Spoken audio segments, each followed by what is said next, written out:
Bom, meus amigos, vim hoje aqui para falar sobre aspectos processuais do direito do consumidor. É claro que seria muita pretensão minha esmiuçar todos os detalhes que aventam essa matéria. Então, vamos primeiramente trabalhar com uma breve introdução para que faça com que o profissional do direito tenha o pensar, tenha a interpretação das normas processuais quando está diante de uma relação de consumo.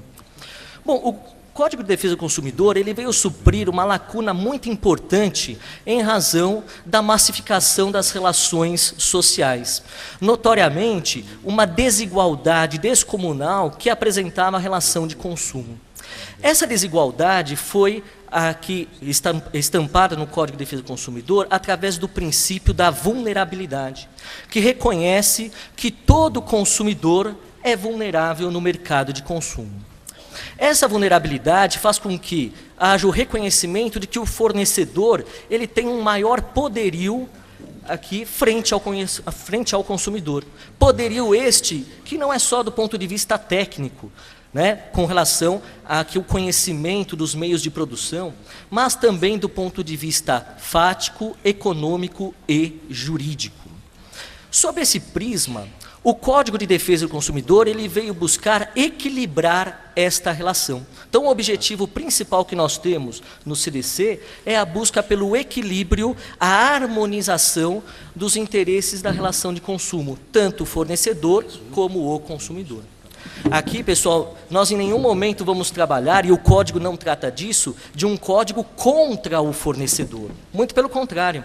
A relação de consumo ela é importante para a manutenção do nosso sistema capitalista. Não podemos fechar os olhos para esse fato de que a nossa sociedade é calcada no sistema capitalista. E o fornecedor, forte que é, não sobrevive sem a presença do consumidor. Então, essa situação de desequilíbrio frente a esse reconhecimento da vulnerabilidade faz com que seja imprescindível buscarmos equilibrar esta relação. Este equilíbrio é alcançado sobre aspectos do ponto de vista do direito material. Material este como responsabilidade civil objetiva, tratada no Código de Defesa do Consumidor. Aqui também equilíbrio do ponto de vista material nas relações contratuais, como o professor Senise abordou a respeito da boa-fé, da sua aplicabilidade. Mas o Código de Defesa do Consumidor ela é uma lei multidisciplinar. Ela não trabalha apenas com aspectos do direito material. Ela também trabalha com aspectos de direito administrativo, quando estabelece sanções administrativas aos fornecedores, em razão do descumprimento das normas do CDC. Também estabelece normas de cunho penal. Sim, o submundo do crime também está previsto e garantida a defesa do consumidor sobre essa vertente. E o tema da minha palestra também estabelece normas de cunho processual. Por quê? Porque é importante também nós trabalharmos com um equilíbrio de forças no campo processual, quando o assunto é direito do consumidor. Nós não podemos perder a ótica de que o Código de Processo Civil, ele tem uma premissa de equilíbrio entre as partes que estão em litígio. E esse equilíbrio não se mostra verdadeiro quando estamos diante de uma lide de consumo. Então, nada melhor do que proteger o mais fraco, dando-lhe direitos, protegendo também no aspecto processual. E onde nós encontramos fundamento para isso? Primeiro, na Constituição Federal, com relação ao princípio da isonomia. Tratar os iguais de forma igual e os desiguais de maneira desigual, na medida dessas desigualdades. Então, isso faz com que, no ponto processual, o consumidor vulnerável, frágil, tenha um ponto de desigualdade de forças frente ao fornecedor. E no Código de Defesa do Consumidor, esta isonomia ela é evidenciada como um direito básico do consumidor, que está estampado na primeira parte, lá do inciso 8º do artigo 6º do CDC, que infelizmente não é tratado com a profundidade que merece pela doutrina nem pela jurisprudência. Por quê? A primeira parte do inciso 8º do artigo 6º, ela trabalha como um direito básico do consumidor, a facilitação da defesa do consumidor em juízo. E aí ele complementa, inclusive com a possibilidade de inversão do ônus da prova. Vejam, a inversão do ônus da prova é uma das facilidades que a lei propõe para a proteção do consumidor no campo processual. Então, essa facilitação da defesa do consumidor em juízo, essa primeira parte do inciso 8º do artigo 6º do CDC, este direito básico, é que é o fundamento de toda a proteção processual que deve ser garantida ao consumidor. E isso extrapola a questão das normas processuais postas propriamente no CDC. Por quê? Nós temos que usar este direito básico como um critério interpretativo das normas do Código de Processo Civil. Quer dizer, quando nós estamos na prática diante de uma relação de consumo, diante de um processo envolvendo o direito consumidor, nós precisamos fazer um entrelaçamento entre o Código de Defesa do Consumidor, lei especial protetiva ao consumidor, e o Código de Processo Civil, lei geral. Claro, o Código de Defesa do Consumidor em nenhum momento veio substituir o Código de Processo Civil. Até porque o nosso Código de Defesa do Consumidor, uma lei principiológica, tem apenas 119 artigos, que minimamente tratam de questões processuais. Mas esse direito básico ao consumidor, a facilitação da defesa de seus interesses, é o que vai nos propiciar a interpretar adequadamente o direito processual civil e aplicá-lo no caso concreto. Perfeito? Então, esse é um primeiro panorama que nós temos que ter quando analisamos o processo civil, o Código de Processo Civil, aliado a uma relação de consumo. Esse entrelaçamento sobrepondo o quê? A principiologia do direito consumidor frente às observâncias das normas processualistas. Mas o Código de Defesa do Consumidor, ele acaba também estabelecendo direitos específicos no campo processual. E aqui o que nós temos que pensar? A nossa formação jurídica, ela é muito calcado aqui na codificação absoluta das condutas, tanto processuais como do campo de direito material. E o Código de Defesa do Consumidor, ele traz uma vertente diferenciada, uma vertente principiológica, da qual nós não precisamos ficar amparados, fechados em textos expressos de lei. Por isso que essa importância da interpretação do Código de Processo Civil frente aqui a esse direito básico da facilitação da defesa do consumidor. Mas, como eu havia dito, existem disposições específicas relacionadas à parte processual na Lei 8.078 de 1990, no nosso Código de Defesa do Consumidor. A primeira delas que eu quero tratar com vocês é a questão da competência. Bom, todos sabemos que competência é a quantidade de jurisdição que um determinado juiz possui. Ou seja, é a possibilidade concreta de um juiz poder decidir uma causa que lhe é afeita. Então, dentro desses critérios de competência, para que seja fixado qual o juízo competente, nós vamos passar ao largo de regras de competência de natureza absoluta. Competência absoluta esta que é firmada pela vontade da lei. A lei, então, estabelece aqui qual é o juízo competente. E aí nós temos critérios como, em razão da pessoa, né, da qualidade da parte. Por exemplo, se nós, numa relação de consumo, formos processar a Caixa Econômica Federal, por uma regra de competência absoluta, temos que ir litigar na Justiça Federal. Também, na regra de competência absoluta, temos competência em razão da hierarquia. Hierarquia porque a nossa jurisdição é dividida em graus. E aqui, claro, a regra básica é a ação será proposta em primeiro grau de jurisdição, para evitar a supressão de instância. Mas temos, é claro, regras específicas de competência originária dos tribunais, como, por exemplo, para o ajuizamento de uma ação rescisória, que pode muito bem ter como base matéria de direito do consumidor. Temos também como regra de competência absoluta a competência em razão da matéria, né? Matérias que vão fazer com que a nossa jurisdição seja dividida por temas, como nós temos aqui largamente varas especializadas em matéria de família e sucessões. Aqui no estado de São Paulo, nós não temos varas especializadas em direito do consumidor, mas em outros estados temos, como por exemplo na Bahia, né, temos até juizados especiais cíveis especializados em direito do consumidor. Então, em razão da matéria, aqui desloca-se a competência de forma absoluta. O Código de Defesa do Consumidor, nesse ponto, não veio tratar de nenhum aspecto sobre essa regra de competência absoluta. Ele fixou a sua análise sobre um dos tópicos da competência relativa. Por quê? A competência relativa, ela pode ser manejada pela vontade das partes. E aí nós temos dois critérios básicos: o valor da causa, que nos diferenciará entre juizado especial cível e aqui a justiça comum, com exceção, é claro, da Lei 10.259, de 2001, que trata do juizado especial cível federal, que lá é regra de competência absoluta, ação proposta de até 60 salários mínimos, né? Mas na competência relativa, face ao valor da causa, temos os juizados especiais cíveis estaduais, Lei 9.099 de 95, valor da causa de até 40 salários mínimos, a possibilidade do ajuizamento de ação, que tem uma larga vazão de relações de consumo, né?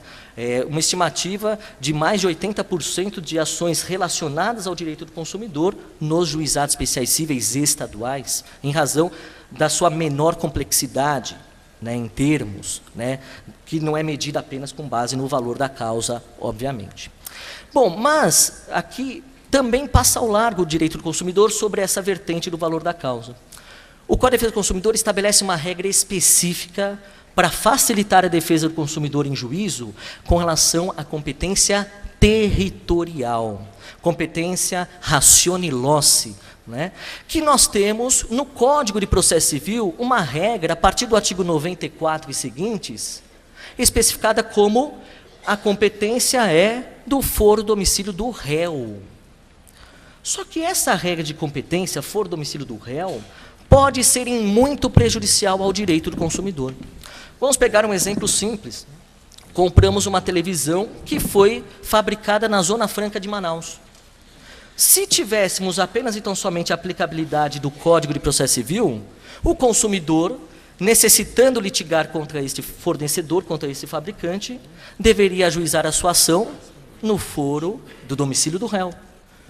Opa, estamos em São Paulo, Manaus, eu não sei exatamente a distância, mas muito provavelmente, se não de forma absoluta, inviabilizaria a defesa do consumidor em juízo. Porque custaria muito mais o próprio ajuizamento da ação do que o direito que está sendo, ou que seria buscada a proteção. Então, o Código de Defesa do Consumidor, ele trouxe uma regra lá no inciso 1º do artigo 101 do CDC, que estabelece que as ações de responsabilidade civil frente aos fornecedores podem ser promovidas no foro domicílio do autor. A lei não fala em foro domicílio do consumidor, mas aqui, leia-se, se o consumidor é o autor, ele pode optar pelo seu domicílio. Perfeito? Agora, se o consumidor é réu, o fornecedor, por óbvio, não pode, pela facilitação da defesa do consumidor em juízo, não pode optar pelo foro de seu domicílio.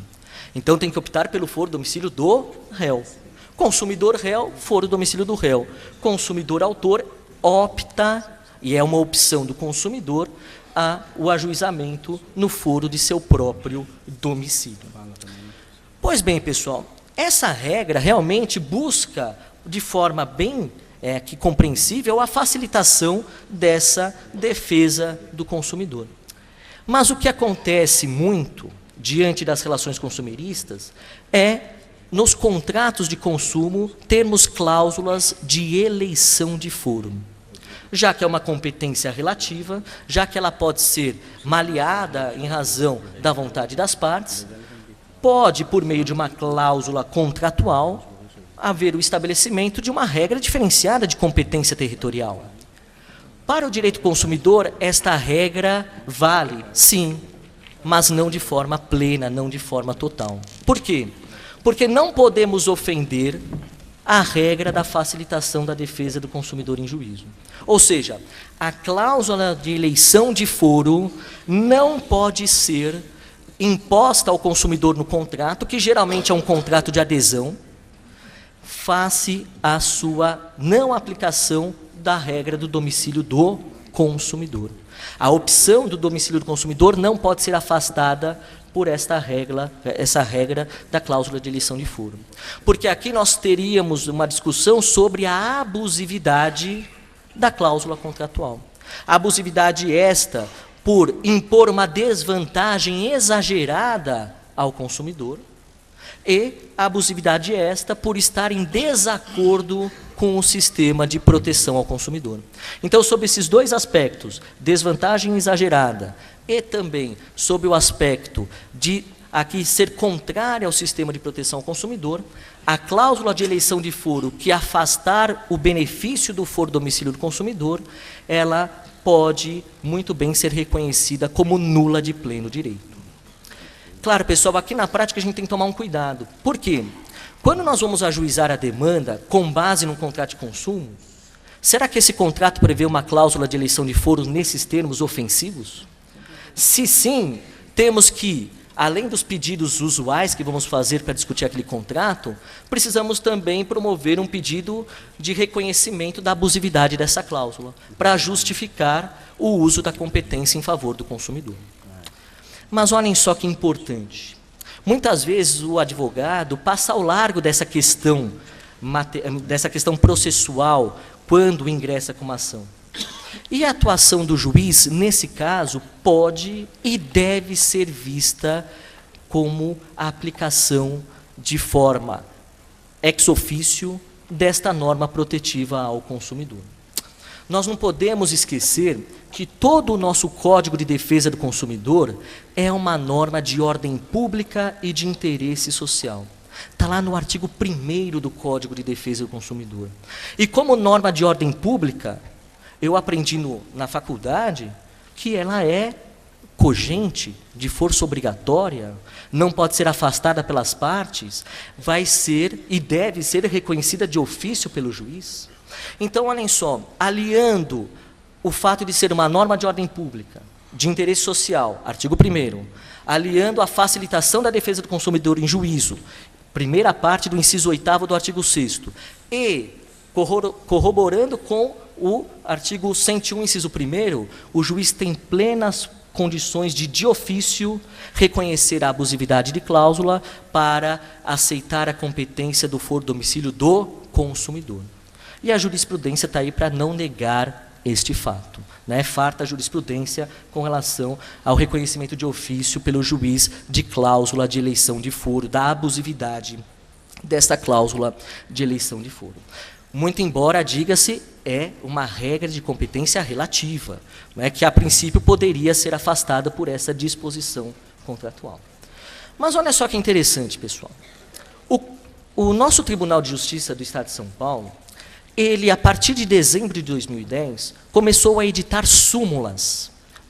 O regimento interno do Tribunal de Justiça permite a edição de súmulas pelo órgão especial. Até então, que não eram feitas. A partir de 2010 é que nós começamos a ter essa caracterização. E, em especial, a respeito da competência, nós temos aqui uma súmula do Tribunal de Justiça, uma súmula recente, de abril de 2011, que trata exatamente da competência dentro do direito do consumidor. Eu vou pedir licença para vocês para ler o teor dessa súmula. É a súmula de número 77 do Tribunal de Justiça de São Paulo. E tem a seguinte redação: a ação fundada em relação de consumo pode ser ajuizada no foro do domicílio do consumidor, inciso 1º do artigo 101, ou no domicílio do réu, artigo 94 do CPC, de sorte que não se admite declinação de competência de ofício em qualquer dos casos. O que acontecia muito, realmente, hoje, cada vez menos com a evolução, passados mais de 20 anos da elaboração do direito do consumidor, é que muitas vezes quando nós iríamos distribuir uma ação com base no direito do consumidor, e quem advoga aqui há mais tempo deve já ter se deparado com essa situação, no distribuidor havia um impedimento para a distribuição da ação, falando, não, aqui a competência do foro do domicílio do réu não é neste juízo que deve ser proposta a demanda. né? E aí teria que se argumentar, né, o absurdo de argumentar, como se fosse um juiz já diretamente conversando com ele, de que aquela ação, com base no Código de Defesa do Consumidor, tem aqui a alternativa de ser proposta no foro domicílio do consumidor. Então, o que estabelece essa súmula? A escolha do consumidor, quando ajuiza-se a ação, não pode ser questionada pelo juiz. Se o consumidor opta pelo seu domicílio, regra de competência relativa. Então, nós teremos a opção com base no Código de Defesa do Consumidor e o consumidor poderá prosseguir na ação no domicílio deste consumidor. Se o consumidor optar pelo domicílio do réu, é opção do consumidor, ninguém retira dele essa opção. E muitas vezes, como é regra de competência relativa, nós ficamos na escolha, principalmente aqui em São Paulo, né, pela divisão judiciária, o fornecedor está lá, tem o domicílio no foro central, e o autor tem domicílio no foro de São Miguel Paulista, mas o meu escritório fica no centro. Eventualmente, até para facilitar a defesa do consumidor, né, o advogado vai preferir a ajuização próxima ao seu escritório, mas é faculdade. Então, o juiz ele não pode ir contra esta faculdade, e então por isso que foi editada essa súmula 77. Agora, isso não afasta a situação que nós vimos na cláusula de eleição de foro, que aí o juiz, sim, para proteger o consumidor, pode reconhecer a sua abusividade. Também não podemos confundir, e olha como nós temos que interpretar o CDC com base no Código de Processo Civil. Foi acrescido o parágrafo único ao artigo 112 do Código de Processo Civil, que estabelece que o juiz, quando o contrato for de adesão, pode reconhecer da abusividade da cláusula de eleição de foro em contrato de adesão e declinar da sua competência para o foro domicílio do réu. Essa é a leitura do parágrafo único do artigo 112. Só que a cláusula de eleição de foro pode ser realmente abusiva e reconhecida de ofício pelo juiz. No contrato de adesão, com mais notoriedade ainda, porque o contrato de adesão é imposto por uma das partes. Só que contrato de adesão não é só relacionado ao direito do consumidor. Primeira observação. Segunda observação que nós vamos fazer. O foro domicílio do réu beneficia o consumidor? Porque se não beneficiar o consumidor, está indo contra o direito básico do consumidor da facilitação da defesa de seus interesses em juízo. Então nós vamos ter que ler esse domicílio do réu e essa abusividade da cláusula lá no 112, parágrafo único do CPC, como sendo, se for contrária ao consumidor, o juiz no contrato de adesão pode reconhecer de ofício e declinar ao foro domicílio do consumidor, se não for esta a regra estampada no contrato. Aliás, aqui, mais recentemente, dificilmente eu vejo contrato de consumo que não preveja o foro domicílio do consumidor. Né? Hoje nós temos uma mudança de pensamento dos fornecedores com relação a essa imposição da cláusula de eleição de foro, até por conta das decisões judiciais, aqui da prática forense, que torna inócua qualquer cláusula de eleição de foro em sentido contrário, como nós observamos aqui. Perfeito? Pois bem, pessoal, esse é um primeiro aspecto sobre essa facilitação da defesa do consumidor em juízo. Um segundo aspecto que eu quero tratar com vocês está relacionado à responsabilidade civil do fornecedor no Código de Defesa do Consumidor. Como nós evidenciamos da leitura lá do artigo 12 do Código de Defesa do Consumidor, quando nós tivermos um defeito no produto, então, o que é o produto defeituoso? É aquele que traz uma insegurança ao consumidor, uma insegurança que não é esperada pelo consumidor. Né? E está aí a base da confiança, está aí a base da boa-fé objetiva, aqui, fazendo um link com o que o professor Senise nos trouxe. Então, o que nós vamos ter aqui? O artigo 12 traz que o fabricante, o produtor, o construtor e o importador serão responsáveis de forma objetiva a reparação dos danos decorrentes do defeito do produto. Sim. A princípio, o comerciante não é responsável. Olha que importante, o comerciante, nesse caso, não é responsável. O comerciante só será responsável, no caso do defeito do produto, na forma do artigo 13, que traz para nós aqui 3 situações. o comerciante será igualmente responsável, leia-se, será solidariamente responsável quando não for identificado o fabricante, construtor, produtor ou importador. Então a gente pode pegar o exemplo daquela compra de produtos, principalmente alimentícios, vendidos a granel. Né? Nós vamos lá no mercado municipal, né? Vimos aquele balde de azeitonas pretas, gregas, obviamente, já que eu não posso negar a minha origem, né? Muito embora eu odeie azeitona. Né? Mas eu amo azeite. É um contrassenso, né? Na verdade, não sou muito lógico em algumas coisas. Sim. Mas o que nós temos aqui, pessoal? Né, o comerciante ele vai lá e pesca a azeitona, literalmente pesca no balde, né, coloca no saco, pesa e vende para o consumidor. Espera aí, quem é o produtor? Quem é o produtor dessa azeitona? Nós, pela confiança, né, temos que é uma azeitona grega, né, sim. Ela pediar, né? Ela fala grego ainda por cima, que maravilha. Mas não sabemos quem é o importador, muito menos quem é o seu produtor. Daí, a responsabilidade do comerciante com relação ao defeito nesse produto, a azeitona. Eventualmente comemos e passamos mal em razão desse consumo. Um outro caso de que vai gerar responsabilidade do comerciante está relacionado com a não identificação clara deste fabricante, produtor, construtor ou importador. Né? Então, eventualmente, a gente tem hoje muitos supermercados vendendo produtos de marca própria. Mas foi o Carrefour, foi o Macro que que fabricou aquele produto? Dificilmente, né? Claro que não. Ele o quê? Se faz valer de um outro fornecedor, que faz parte da cadeia de fornecimento, para impor a sua marca e vender ao consumidor. Espera aí, então há uma confusão aqui, não há clara identificação de quem é o fabricante, produtor, construtor ou importador. Então o comerciante tem responsabilidade. E uma terceira forma de responsabilidade do comerciante, nesse caso, de defeito do produto, está relacionada ao quê? A não conservação adequada dos produtos perecíveis. Né? Então a gente pode pensar o exemplo, que eu espero que seja uma exceção da exceção. Né? Tá frio à noite, né? O supermercado desliga a geladeira à noite para economizar energia elétrica. Né? Por quê? Porque está frio, vai acondicionar adequadamente. Claro que não. Né? Então, o que nós vamos ter aqui? O Danoninho vai desandar. E ao consumir o Danoninho, não vai valer por um bifinho. Opa, ó a quebra da confiança aqui, da boa-fé. Publicidade abusiva, né? Publicidade enganosa. Graças a Deus parou, né? Parou. Quem é mais antigo aqui vai lembrar bem da musiquinha, até que não sai da nossa cabeça até hoje. Mas olhem só, pessoal, o que nós temos aqui? Abre aso para a responsabilidade do comerciante.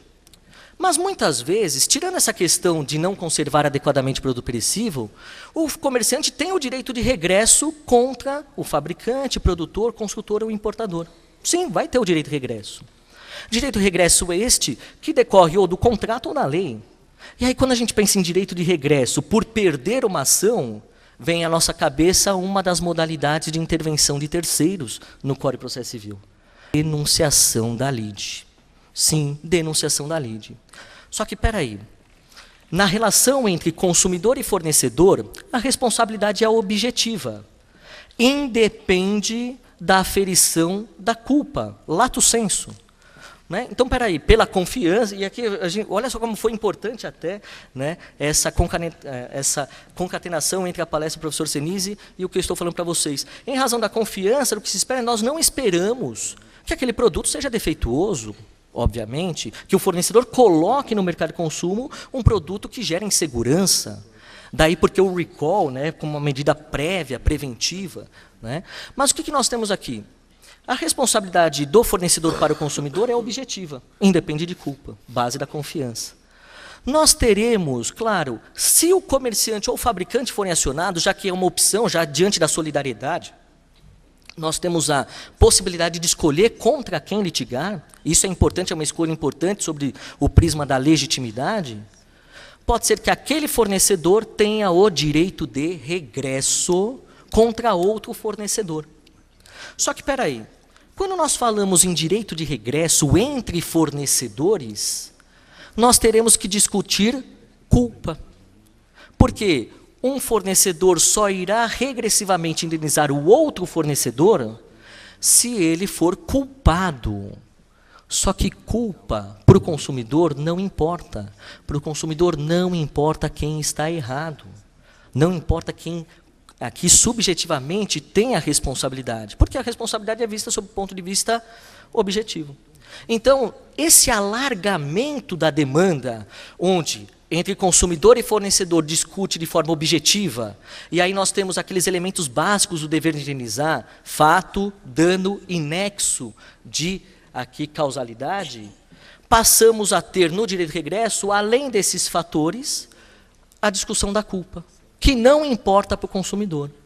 Então, olhem só, como meio de facilitação da defesa do consumidor em juízo, é estampado no artigo 88 do CDC. É vedada a denunciação da lide para que o fornecedor tenha garantido o seu direito de regresso. Opa, então retirou o direito de regresso do fornecedor? Não. O fornecedor que indenizar o consumidor poderá, nos próprios autos, depois de indenizar o consumidor está satisfeito? Já foi reparado? Houve a efetiva prevenção e reparação de danos? Maravilha. Agora sim, fornecedor, você que quer discutir o de regresso, você agora poderá, nos próprios autos, discutir o direito de regresso. Ou em ação autônoma, se eventualmente ele preferir. Mas após indenizar o consumidor. Por quê? Porque aí sim, neste regresso, será analisada então a presença da culpa entre os fornecedores para a garantia do direito de regresso. Então aqui o que nós vamos ter? Nós vamos ter uma quebra daquela obrigatoriedade da denunciação da lide, que é uma leitura inicial do artigo 70 do CPC nos traz. Muito embora hoje a doutrina e a jurisprudência, né, já afastaram essa força obrigatória, que resiste muito mais até no campo da evicção apenas, mas já está muito abrandada, muito afastada sob esse prisma da doutrina e da jurisprudência na interpretação do artigo 70 do Código de Processo Civil. Então o artigo 88 vem, para agravar a discussão, para incluir matéria nova, para complicar a ação, não podemos prejudicar o consumidor. Facilitação da defesa do consumidor em juízo. Mas olhem só, um detalhe importante. O Código de Defesa do Consumidor abre uma exceção para o contrato de seguro. Peraí, é a mesma exceção a do rito sumário. Lembre-se do rito sumário, né? O rito do seu Mário, que traz para nós, lá no artigo 280 do Código de Processo Civil, que não cabe intervenção de terceiros, salvo a assistência, o recurso de terceiro prejudicado e a intervenção no contrato de seguro. Não é porque a seguradora vem só para pagar. É esta a obrigação que lhe traz. Então, no direito do consumidor, também abriu a mesma exceção. E olhem só, a ação de consumo não necessariamente é de rito sumário. Pode ser muito bem de rito ordinário. Né? E aí nós temos lá no inciso 2º do artigo 101 do Código de Defesa do Consumidor, a abertura para trazer ao processo o contrato de seguro, a seguradora, o segurador, porque a seguradora vem só para bancar diante do reconhecimento da responsabilidade do fornecedor. Então, é a exceção que nós temos, tal qual exceção esta prevista lá no Código de Processo Civil, pro rito sumário, artigo 280 do nosso Código de Processo Civil. Pois bem, pessoal, essa questão a respeito da denunciação da lide nos traz uma outra tópica. Por quê? A denunciação da lide é uma das formas de intervenção de terceiros, mas não é a única prevista no Código de Processo Civil. E nós temos lá no Código de Processo Civil, basicamente, 5 modalidades de intervenção de terceiros. Né? Vocês lembram bem? Lembram-se quais são as modalidades de intervenção de terceiros? Né? É só lembrar daquela musiquinha, pessoal. Se ela dança... Lembraram, né? E aqui, pessoal, o que nós temos? Se ela dança, eu danço. Mas aqui é eu danco. Denunciação da lide, assistência, nomeação à autoria, chamamento ao processo e oposição. E aí nos cai uma dúvida. será que, assim como a denunciação da lide, toda e qualquer forma de intervenção de terceiros está vedada quando a relação for de consumo? O Código é omisso. O Código de Defesa do Consumidor não trata em nenhum momento das demais formas de intervenção de terceiros. E como nós temos que interpretar essa questão? À luz do inciso 8º, artigo 6º, a primeira parte, facilitação da defesa do consumidor em juízo. Se a intervenção de terceiros, quer seja assistência, chamamento ao processo, nomeação à autoria, oposição, que são as demais, tirada já a denunciação da lide, forem prejudiciais ao consumidor, não vai fazer com que haja concatenação com o direito básico à facilitação da defesa do consumidor em juízo. Então, aí também seria vedada por esta interpretação. Agora, se eventualmente a assistência, o chamamento ao processo, a oposição ou a nomeação à autoria venha a beneficiar o consumidor ou a não prejudicá-lo, podemos perfeitamente ter também a utilização dessas outras modalidades de intervenção de terceiros. Então, a interpretação dessa primeira parte do inciso 8º do artigo 6º, ela é muito importante para que a gente possa aferir quais são os institutos do processo civil que podem ser aplicados, ou melhor, que podem ser afastados diante de uma lide de consumo. E, por fim, pessoal, aqui como um aspecto específico da proteção contratual do consumidor, eu não poderia me furtar em falar a respeito da inversão do ônus da prova, que está realmente no decorrer do que dispõe o inciso 8º do artigo 6º do Código de Defesa do Consumidor. Lembrem-se, não é a única forma de facilitar a defesa do consumidor em juízo, como vimos até agora. Mas é a principal vista quando nós abrimos qualquer livro doutrinário, né, quando nós analisamos jurisprudência, é muito fácil nós encontrarmos a questão do ônus da prova e sua inversão. Mas para falarmos sobre a inversão do ônus da prova, é importante nós falarmos sobre o ônus da prova primeiramente, né?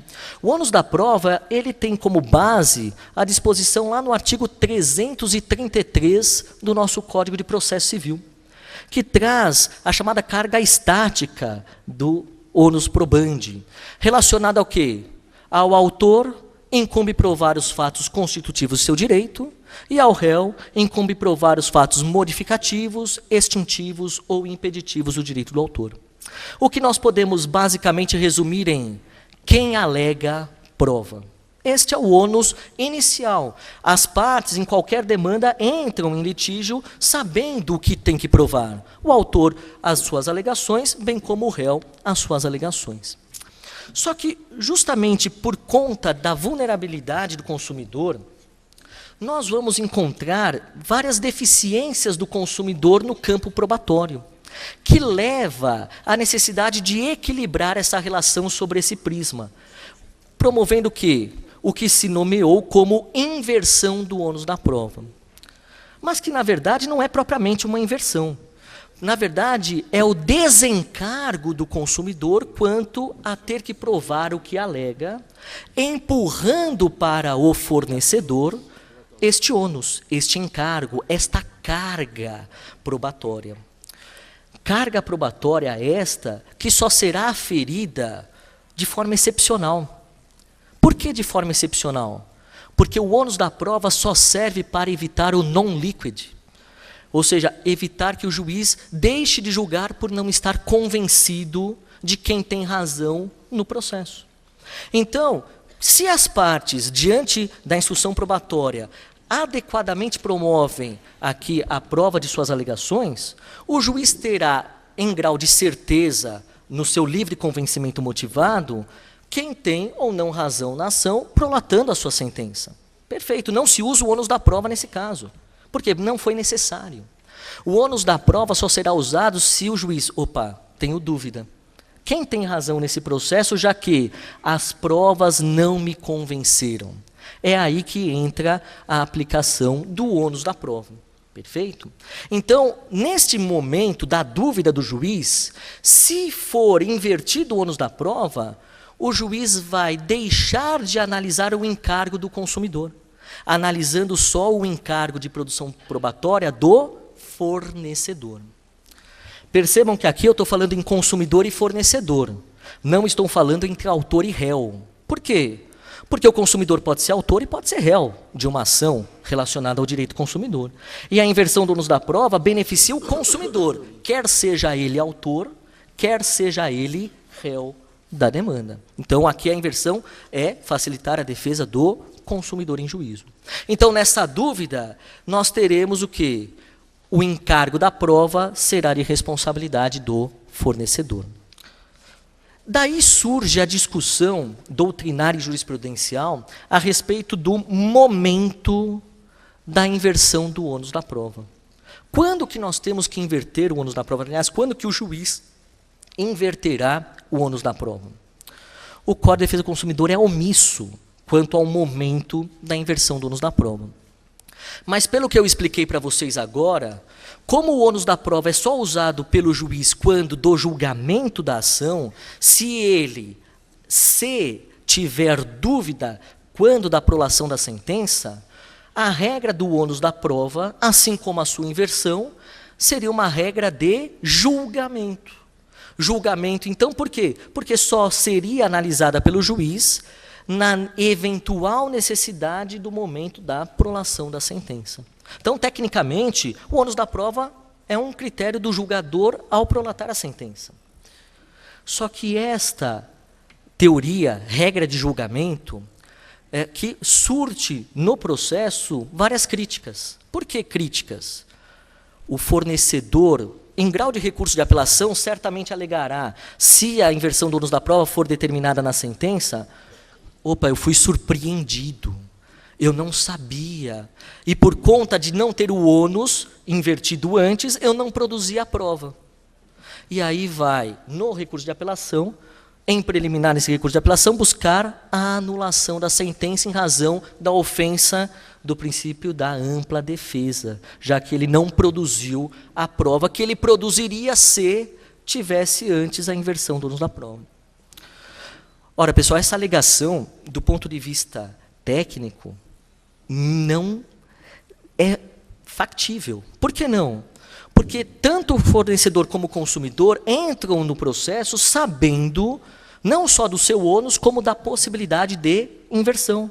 E cumpre a parte de forma objetiva, na produção probatória, produzir todas as provas que dispõe para a comprovação de suas alegações. Se o fornecedor prova adequadamente as suas alegações, a inversão do ônus da prova ou não lhe afetará. Então, o fornecedor muitas vezes se vale da deficiência probatória do consumidor para deixar de produzir provas. E aí sim vem essa surpresa da inversão do ônus da prova quando o juiz determina ela na sentença, quando a determina na sentença.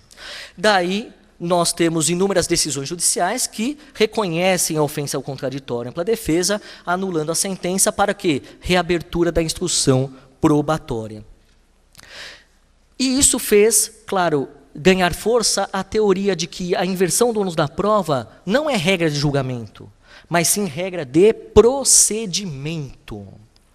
Por que procedimento? Porque a inversão do ônus da prova deve ser determinada pelo juiz antes do encerramento da instrução probatória, ou melhor, no momento do início da instrução probatória, né, da colheita de provas, aqui, periciais, testemunhais, que se dá no despacho saneador. Alguns doutrinadores até afirmam que deve ser lá no despacho inicial. Distribuiu a petição inicial, o despacho inicial já deve o juiz determinar a inversão do ônus da prova, que é muito prematuro para análise dos seus requisitos. Mas no saneador seria o melhor momento, porque temos alegações do autor, temos alegações do réu, que pode ser tanto consumidor ou fornecedor, e aí o juiz já tem como aferir realmente ou a verossimilhança ou a hipossuficiência, que são os critérios para a determinação da inversão do ônus da prova. Critérios alternativos, deixe-se claro, né? Ou verossimilhança, aparência de verdade da alegação, ou hipossuficiência, baixa condição do consumidor provar o que alega em juízo. Então, essa regra de procedimento vem a evitar que haja um cerceamento de defesa por parte do fornecedor. Mas também vem a facilitar a defesa do consumidor em juízo. Por quê? Porque o consumidor sabe de antemão que foi invertido o ônus da prova. Então, isso também busca facilitar a defesa do consumidor em juízo, em obediência à primeira parte do inciso 8º do artigo 6º do nosso Código de Defesa do Consumidor. Importante destacar, pessoal, que quando nós falamos nessa regra de julgamento, regra de procedimento, a jurisprudência ainda não tem um posicionamento firme, aqui maciço, com relação a qual é a que se sobrepõe. Mas, por exemplo, no Tribunal de Justiça do Rio de Janeiro, nós já temos uma súmula do Tribunal de Justiça do Rio de Janeiro, súmula de número 91, que já estabelece, aqui vou lê-la, a inversão do ônus da prova prevista na legislação consumerista não pode ser determinada na sentença. Então já temos no Rio de Janeiro uma jurisprudência maciça, uma súmula do Tribunal de Justiça, súmula de número 91, que já estabelece regras de procedimento para a inversão do ônus da prova. E se nós analisarmos o projeto do Código de Processo Civil que está em trâmite, nós vamos observar, inclusive, aliás, com decisões do STJ já fundamentando até nessa situação do anteprojeto, o parágrafo 1º do artigo 262 do projeto tem a seguinte redação: sempre que o juiz distribuir o ônus da prova de modo diverso do disposto no artigo 261, que reproduz a regra do 333, a princípio, deverá dar à parte oportunidade para o desempenho adequado do ônus que lhe foi atribuído. Este dizer de dar a oportunidade para o desempenho adequado do ônus que lhe foi atribuído significa, não pode haver cerceamento de defesa, tem que promover a inversão do ônus da prova antes do momento da prolação da sentença. Esta é a tendência do nosso projeto do Código de Processo Civil. Perfeito? Uma outra questão interessante que nós temos que trabalhar quando falamos em ônus da prova e sua inversão no direito do consumidor é a sua aplicabilidade de ofício. Olhem só, pessoal, sempre que nós estamos advogando para o consumidor, é importante nós lançarmos mão de todas as ferramentas processuais para garantir uma maior facilidade da defesa do nosso cliente, obviamente. E a inversão do ônus da prova pode e deve ser argumentada pelo advogado desde a petição inicial, quando ele está advogando o autor consumidor, ou desde a contestação, quando está advogando para o consumidor réu. Então, é um atributo de argumentação importante para quê? Para que o advogado busque convencer o juiz da presença ou da verossimilhança ou da hipossuficiência. Mas aí abre a questão: pode o juiz de ofício reconhecer, ou melhor, determinar a inversão do ônus da prova? O mesmo raciocínio que nós fizemos para a regra de competência é válido aqui. Norma de ordem pública e de interesse social, artigo 1º.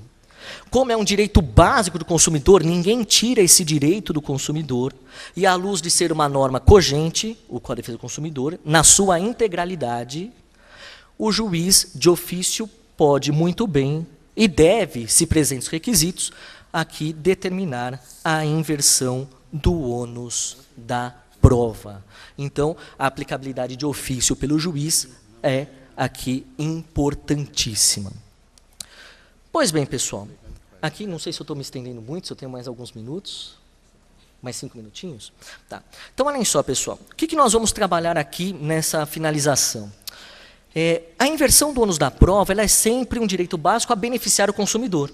Então, se eventualmente no contrato de consumo tiver previsão da inversão do ônus da prova contra o consumidor, porque olha só que importante e interessante, o Código de Processo Civil possibilita que as partes convencionem a regra de distribuição do ônus da prova.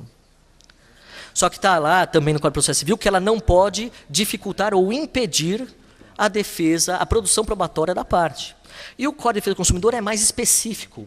No artigo 51, lá no inciso 6º do artigo 51, reconhece como cláusula abusiva a eventual fixação do ônus da prova, a sua inversão contra o consumidor.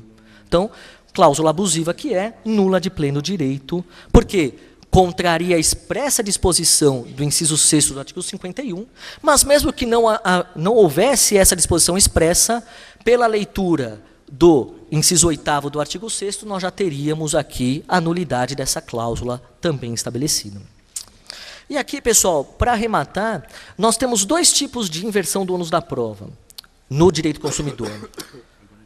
Uma que é tida como op legis, opção da lei, quando, por exemplo, no artigo 38 do Código de Defesa do Consumidor, estabelece que o ônus de provar sobre a veracidade e correção da mensagem publicitária é do fornecedor, daquele que patrocina a publicidade ou a informação publicitária. Então, provar se é ou não enganosa ou abusiva não cabe ao consumidor. A lei determina quem tem que provar que não é enganosa, que não é abusiva, a publicidade, a informação publicitária é o fornecedor. Inversão op legis. Então, a lei pré-determina. Então, não seria propriamente uma inversão do ônus da prova, mas uma pré-determinação diferenciada da distribuição do ônus da prova ao fornecedor. E temos, é claro, a clássica possibilidade de inversão do ônus da prova do inciso 8º do artigo 6º, que nós estávamos nos referindo aqui até agora, que é a inversão do ônus da prova op judicis. Por que op judicis? Porque é a critério do juiz. A critério do juiz segundo as suas regras ordinárias de experiência. Interessante notar que o juiz, ele não é apenas magistrado, ele não atua apenas como juiz, mas ele também é consumidor. Aliás, todos nós somos consumidores, né? É o direito mais importante realmente que nós temos. Não passamos um dia sequer sem sermos consumidores, do momento que nós acordamos ao momento que nós acordamos no dia seguinte. Não é isso? É só pensar na primeira coisa que nós fazemos quando acordamos. O que vocês fazem quando acordam? Eu costumo abrir os olhos, né?